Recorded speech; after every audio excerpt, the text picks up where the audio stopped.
Saudara-saudaraku yang dikasihi oleh Tuhan kita Yesus Kristus, selamat pagi, Shalom. Sungguh sukacita kita bisa berjumpa kembali dalam sarapan rohani Gereja Kristen Protestan Bali, Jemaat Galang Ningyang Apian Base. Hari ini hari Selasa, 11 Juni 2024. Saya sungguh berharap kita semua bisa ada di dalam keadaan sehat dan dalam penyertaan Tuhan. Sebelum kita melanjutkan segala tugas, tanggung jawab dan kewajiban kita hari ini, mari kita bersama-sama membaca merenungkan firman Tuhan sehingga kita dikuatkan dan kehidupan kita sungguh dituntun oleh kebenaran firman Tuhan pada hari ini dan hari-hari ke depan. Namun sebelumnya mari kita berdoa. Kami bersyukur dan berterima kasih Tuhan atas pemeliharaan Tuhan dalam kehidupan kami. Terpujilah namamu, biarlah nama Tuhan senantiasa dimuliakan dalam kehidupan kami. Pagi ini Tuhan, kami rindu untuk dikuatkan oleh kebenaran firman-Mu, sehingga kami boleh menjalankan kehidupan kami pada hari ini dengan tuntunan dan kuasa Roh Kudus dan firman-Mu. Berfirmanlah ya Tuhan, karena kami anak-anak-Mu telah siap untuk mendengarkannya. Dalam nama Tuhan Yesus Kristus kami berdoa. Amin. Firman Tuhan yang kita akan baca renungkan pada pagi hari ini dari dua ayat Alkitab, yaitu yang pertama dari Amsal 12 ayat 20. Demikian firman Tuhan. Tipu daya ada di dalam hati orang yang merencanakan kejahatan, tetapi orang yang menasehatkan kesejahteraan mendapat sukacita. Yang kedua dari Roma 12 ayat 18. Sedapat-dapatnya, kalau hal itu bergantung padamu, hiduplah dalam perdamaian dengan semua orang. Berbahagialah kita semua yang senantiasa setia membaca, merenungkan firman Tuhan, terlebih melaksanakannya di dalam kehidupan kita setiap hari. Firman Tuhan pada pagi ini diberikan tema menjadi pembawa damai. Saudara-saudaraku yang dikasihi oleh Tuhan kita Yesus Kristus, sebagai orang Kristen, seringkali ketika kita bertemu dengan saudara-saudara seiman kita mengucapkan kata shalom. Shalom sendiri memiliki arti damai sejahtera. Artinya bahwa orang Kristen identik dengan damai sejahtera. Saudara-saudaraku yang dikasihi Tuhan, di era media sosial dan informasi yang sangat cepat pada saat ini, satu suara dari orang di dalam media sosial itu akan sangat cepat menyebar, akan sangat cepat diperbanyak secara eksponensial.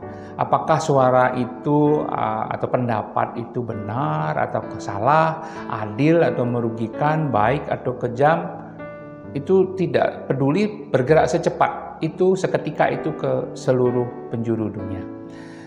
Kadangkala informasi ataupun suara-suara yang negatif, suara yang menghina, merugikan, menjelekkan, itu jauh lebih cepat menyebarnya ke banyak sisi dibandingkan dengan suara-suara kebaikan. Bukan berarti suara kebaikan tidak menyebar.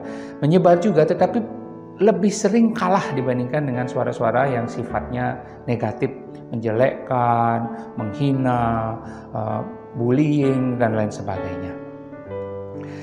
Di Alkitab sendiri, saudara-saudaraku yang dikasihi Tuhan, dalam Matius 5 ayat 9 dikatakan bahwa berbahagialah orang yang membawa damai, karena mereka akan disebut anak-anak Allah.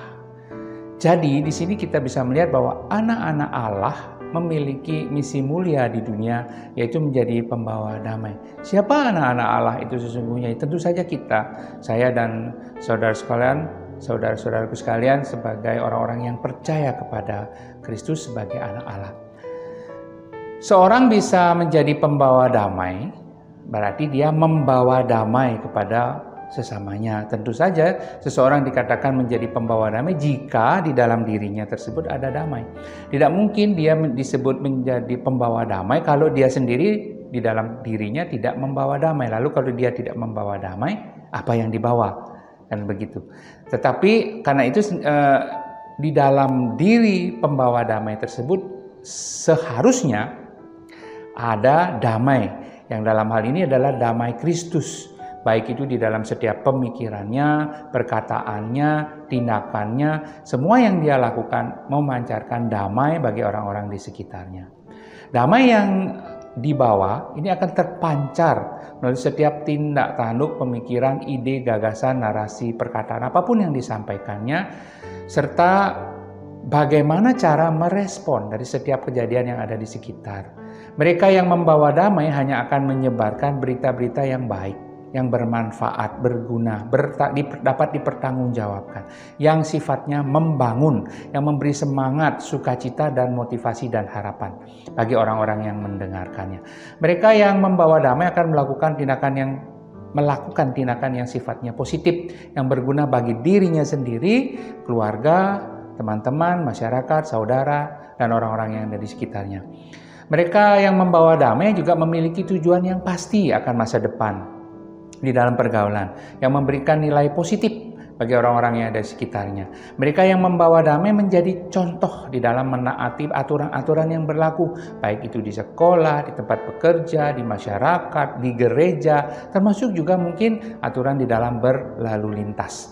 Mereka yang membawa damai memiliki hubungan yang dekat dengan Tuhan, sebab Tuhan Allah adalah sumber damai itu sendiri. Seorang pembawa damai juga ada seorang yang bisa membawa diri dengan baik dan menciptakan suasana yang menyenangkan sehingga tidak menimbulkan permusuhan, kebencian, iri hati, kedengkian, dan lain sebagainya. Nah, pertanyaannya bagi kita sekarang, saudara-saudara yang dikasihi Tuhan, bagaimana caranya kita agar kita bisa menjadi pembawa damai di dalam lingkungan kita? Setidaknya ada 3 hal yang bisa kita lakukan untuk bisa menjadi pembawa damai bagi lingkungan kita. Yang pertama, kita harus bisa menjaga sikap, perkataan, dan tindakan kita. Diperlukan sikap yang baik, bijaksana dalam menghadapi setiap orang dengan pembawaan mereka masing-masing. Karena setiap orang yang kita hadapi atau yang kita temukan di dalam kehidupan kita, tentu mereka memiliki karakter mereka yang berbeda-beda. Demikian pula di dalam menyikapi setiap keadaan atau permasalahan, kita harus dapat menjaga sikap agar suasana damai sejahtera tetap terpelihara. Kata-kata yang kasar, fitnah, yang sengaja dilontarkan untuk menyakiti seseorang ataupun merendahkan seseorang, tentu hal ini tidak bisa dilakukan. Marilah kita harus saling menjaga. Lidah kita memang sangat sulit dikekang. Lidah kita kadang-kadang lebih cepat bereaksi, berespon dibandingkan dengan otak kita untuk memikirkan hal-hal yang baik untuk keluar dari mulut kita. Kata-kata bisa meluncur begitu saja, apalagi ketika seorang dalam keadaan marah, dalam keadaan emosi. Kemudian emosi yang tidak terkontrol melahirkan tindakan-tindakan yang akan berakibat buruk, bahkan juga sangat buruk bagi kita maupun orang-orang yang ada di sekitar kita. Oleh karena itu, marilah kita minta pertolongan Roh Kudus Tuhan senantiasa menguasai seluruh kehidupan kita, sehingga yang selalu kita hasilkan melalui kehidupan kita adalah buah-buah Roh itu sendiri. Itu yang pertama. Yang kedua, saudara-saudara yang dikasihi Tuhan, kita harus mampu mengupayakan penyelesaian masalah dan memberikan pengampunan. Roma 12 ayat 18 tadi berkata, sedapat-dapatnya kalau hal itu bergantung padamu, hiduplah dalam perdamaian dengan semua orang. Ada orang yang sengaja, barangkali ada orang yang sengaja hidup di dalam permusuhan atau ketidakharmonisan, sekalipun mereka tahu bahwa itu adalah dosa. Jika kita merasa aman, tinggal terus-menerus dalam kondisi seperti itu, nyaman dengan kepermusuhan, nyaman dengan ketidakharmonisan, maka kita harus sudah mulai berhati-hati. Jangan-jangan nurani kita, rohani kita sudah mulai mengalami kematian. Kita juga sering terjebak dalam kesombongan dan ego yang terlalu besar, sehingga kita merasa berat memberikan pengampunan, apalagi meminta maaf. Sungguh menyedihkan memang, dan ini adalah kesempatan yang akan digunakan oleh iblis untuk menjatuhkan kita di dalam dosa keegoisan atau kesombongan kita. Jadi saudara-saudaraku yang dikasihi Tuhan, upayakanlah penyelesaian dengan semua orang saat ada masalah, dan mulailah melaksanakan pengampunan. Yang ketiga, saudara-saudara yang dikasihi Tuhan, cara supaya kita bisa menjadi pembawa damai adalah mampu memberikan nasihat yang baik kepada sesama. Jadi pembawa damai antar sesama yang sedang permusuhan dengan cara memberikan nasihat yang positif, nasihat yang baik, nasihat yang membangun, yang menyejukkan hati, dan bukan memprovokasi, bukan malah menjelek-jelekkan. Kita harus berada atau mengambil posisi yang netral.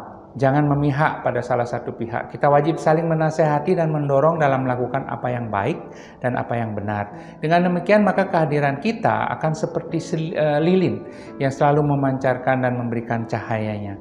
Menjadi pembawa damai tentu saja tidaklah mudah. Pembawa damai ini adalah pekerjaan yang menuntut keahlian dan kemampuan yang baik. Seorang pembawa damai adalah seorang yang melakukan suatu tindakan aktif untuk menuntaskan masalah-masalah yang sedang dihadapi supaya persoalannya boleh selesai. Pembawa damai harus mampu mengambil risiko untuk bisa disalah mengertikan, bahkan terkadang usahanya tidak dihargai dan dianggap sia-sia. Pembawa damai juga harus melakukan tindakan aktif dengan tidak mengorbankan pengajaran-pengajaran firman Tuhan, tetapi sebaliknya menerapkannya di dalam hidup di komunitas di mana kita berada. Maka karena itu saudara-saudara yang Tuhan, mintalah pertolongan dari Allah, mintalah pertolongan dari Roh Kudus supaya kita dimampukan untuk menjadi pembawa-pembawa damai. Allah sendiri adalah sumber perdamaian. Allah sanggup menolong kita. Karena itu tindakan cinta damai akan menjadi bukti bahwa kita adalah sungguh-sungguh anak Allah. Berbahagialah orang yang membawa damai, karena dia atau karena mereka akan disebut anak-anak Allah. Kiranya firman Tuhan ini sungguh menguatkan kita untuk bisa menjadi pembawa-pembawa damai. Tuhan memberkati kita semua. Shalom. Kita berdoa. Terima kasih Tuhan atas firman-Mu yang boleh menguatkan kami akan kewajiban kami sebagai anak-anak Allah untuk bisa menjadi pembawa-pembawa damai. Kami menyadari bahwa kami tidak memiliki kemampuan yang cukup Tuhan. Namun kami percaya Roh Kudus Tuhan dan Allah akan menolong kami sehingga kami boleh menjadi pembawa-pembawa damai di dalam lingkungan kami, di dalam komunitas kami, masyarakat dan gereja kami. Tuhan kuat dan tolonglah kami sehingga firman ini sungguh menjadi rema dalam hati kami. Dalam nama Tuhan Yesus Kristus kami berdoa. Amin. Selamat menjadi pembawa-pembawa damai di dalam pertolongan Allah Roh Kudus Tuhan bagi kehidupan kita. Shalom.